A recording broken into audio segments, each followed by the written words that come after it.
വിവാഹത്തിന് ശേഷം മറ്റ് സ്ത്രീകളുമായിട്ടോ അല്ലെങ്കിൽ മറ്റു പുരുഷന്മാരുമായിട്ടുള്ള ബന്ധങ്ങൾ ഒരുപാട് നമ്മൾ കേട്ടുവരുന്നുണ്ട്. അതിനാൽ ദാമ്പത്യ ജീവിതം തകർന്നിട്ടുള്ള ഒരുപാട് ആൾക്കാരെ നമ്മൾ കണ്ടുവരുന്നുണ്ട്. ഈ ട്രസ്റ്റ് നഷ്ടപ്പെട്ട് കഴിഞ്ഞാൽ അത് റീബിൽഡ് ചെയ്യാൻ വളരെ ബുദ്ധിമുട്ടായിരിക്കും, അല്ലെങ്കിൽ അത് പറ്റില്ല എന്നൊക്കെ പറയുന്ന ഒരു സാഹചര്യം നമ്മൾ കണ്ടുവരാറുണ്ട്.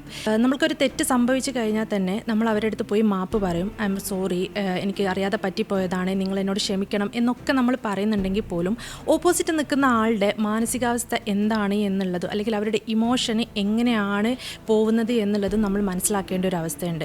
പലപ്പോഴും ഈ എക്സ്ട്രാ മാരിറ്റൽ അഫെയറൊക്കെ പിടിക്കപ്പെട്ട് കഴിയുന്ന സമയത്ത് എനിക്കറിയാതെ പറ്റിപ്പോയതാണ്, നീ എന്നോട് ക്ഷമിക്കണം, എനിക്ക് മാപ്പ് തരണം, ഇനി അത് ആവർത്തിക്കില്ല എന്നൊക്കെ പറയുന്ന സമയത്തും വീണ്ടും വീണ്ടും വൈഫിൻ്റെതോ അല്ലെങ്കിൽ ഹസ്ബൻഡിനോ തുടരെ ഈ ഒരു കാര്യങ്ങൾ ഓർമ്മ വരുന്ന സമയത്ത് അവർ ഇമോഷണലി തകർന്നു പോകും, അല്ലെങ്കിൽ അവർക്ക് എപ്പോഴും കരച്ചിൽ വരും, അല്ലെങ്കിൽ ഇതിനെപ്പറ്റി ക്വസ്റ്റ്യൻ ചെയ്തുകൊണ്ടിരിക്കും.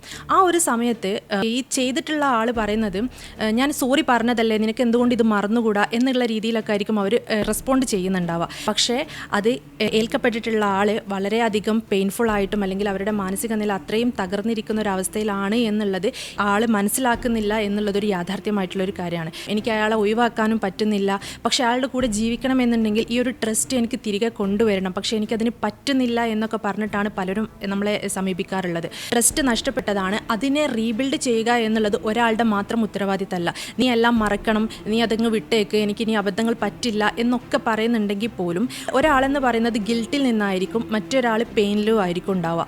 അപ്പം ഈ ഗിൽട്ടും പെയിനും കൂടി രണ്ട് പേരും ഒരേ ടൈമിൽ ഇത് ഹീൽ ചെയ്താൽ മാത്രമേ ഉള്ളൂ അവർക്ക് നല്ല രീതിയിൽ മുന്നോട്ടൊരു ജീവിതം വേണമെന്നുണ്ടെങ്കിൽ അതിനെ ഹാൻഡിൽ ചെയ്ത് കൊണ്ടുപോകാൻ പറ്റുള്ളൂ. പലപ്പോഴും പറയും, ഈ ട്രസ്റ്റ് നഷ്ടപ്പെട്ട പിന്നെ തിരിച്ചെടുക്കാൻ പറ്റില്ല, എൻ്റെ ജീവിതം ഇങ്ങനെ ആയിപ്പോയി, ഞാനിതിങ്ങനെ സഹിച്ച് ജീവിക്കുകയാണ് എന്നൊക്കെ പറയുന്നുണ്ടെങ്കിൽ പോലും ഇത് റീബിൽഡ് ചെയ്യുക എന്നുള്ളത് സാധ്യമായിട്ടുള്ള ഒരു കാര്യമാണ്. അതുകൊണ്ട് തന്നെ രണ്ടു പേരും ഒരേ രീതിയിൽ ഇതിനെ മാനേജ് ചെയ്താൽ മാത്രമേ ആ ഒരു കണക്ഷൻ എഗെയിൻ ആൻഡ് എഗെയിൻ ആക്ഷനിലൂടെ നമ്മൾ കാണിച്ചു കൊടുത്താൽ മാത്രമേ ഉള്ളൂ ഈ ഒരു ട്രസ്റ്റിനെ നമുക്ക് റീബിൽഡ് ചെയ്യാൻ പറ്റുള്ളൂ.